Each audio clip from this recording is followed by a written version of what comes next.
First, I want to thank you for having this interview with me. Is there Thank you for having me. Yeah, no problem. Is there any way you can start with introducing yourself? Yes.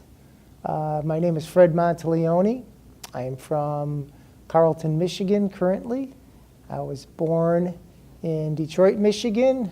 I'm 60 years of age. Wonderful. We're going to start talking about life experiences. You've been around a while. Tell me about some of the big events that's happened in your life. You could have about traveling, music, anything that you want to talk about that you think made a significant impact in your life. We don't have enough time. I would say my biggest impact, my first big impact on my life, being that from my background, Sicilian, as far as impact, good, bad, or indifferent, it was an impact was, you ever go, back in the day, was funerals.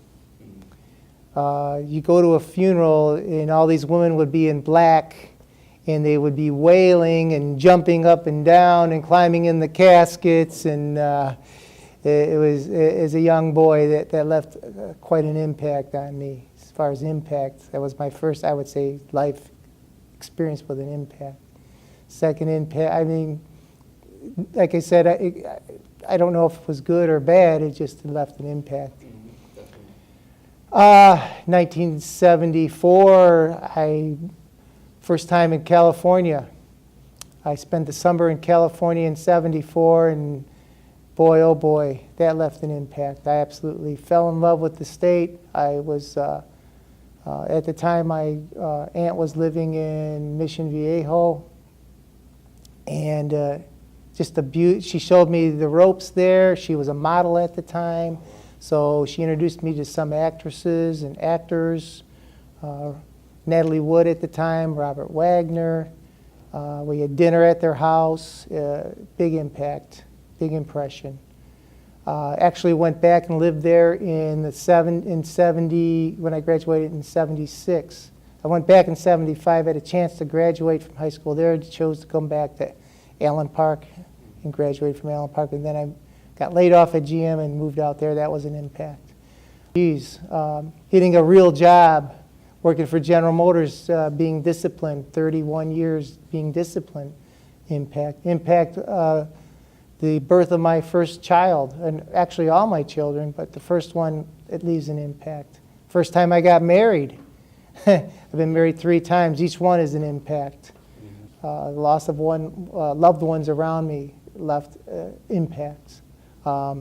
Good, bad, or indifferent, they did leave an impact on my life, and I did change me in one way or another. Definitely understand. You said you lived out in California. How do you think California has changed from then to now? You know, anything differences you've seen in between the two? Actually, my godmother, which was my favorite aunt, passed last March. I was out there last April, so just under a year ago, I went back.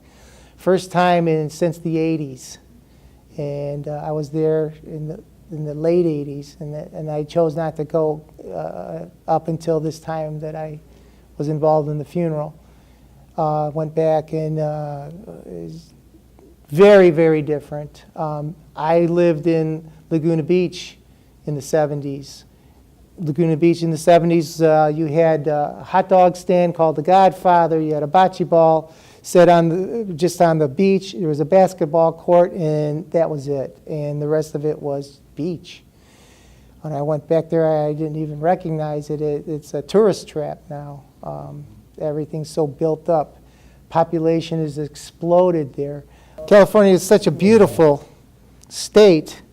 When I was out there this past year, what they did is all the mountains and the hillsides, they started cutting into them, and they've built houses on these ledges and in the mountains and things of that nature. Back in the 70s, you had nothing there. You had a lazy little town.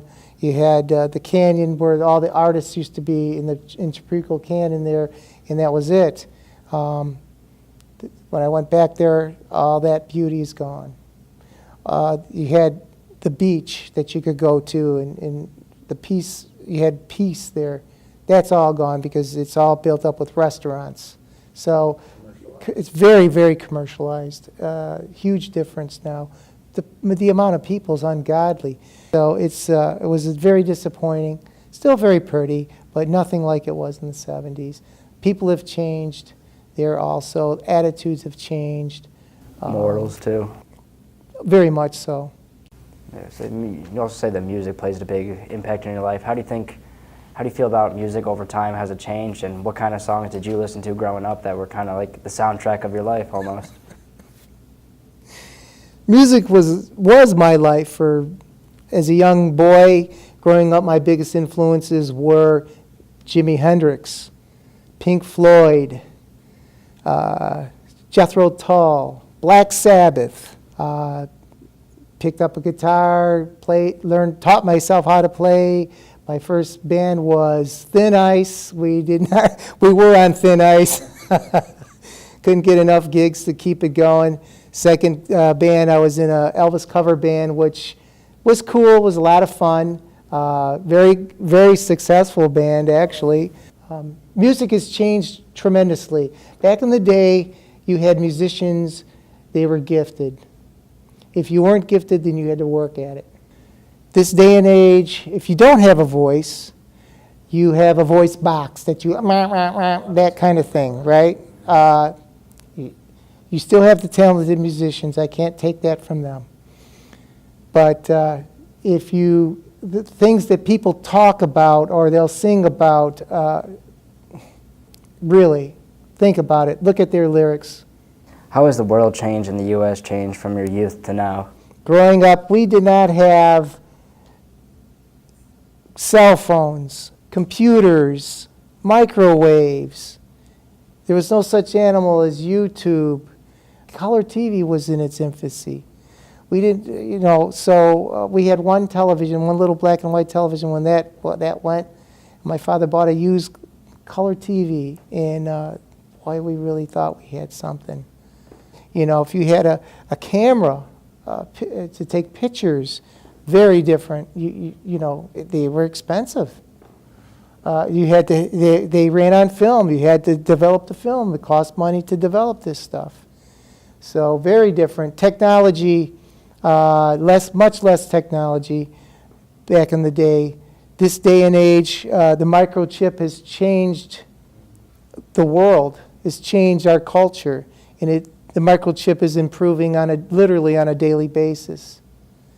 Where do we end? Who knows? Definitely. I want to thank you for having this interview with me, and it was good to see you. My pleasure, and thank you for having me.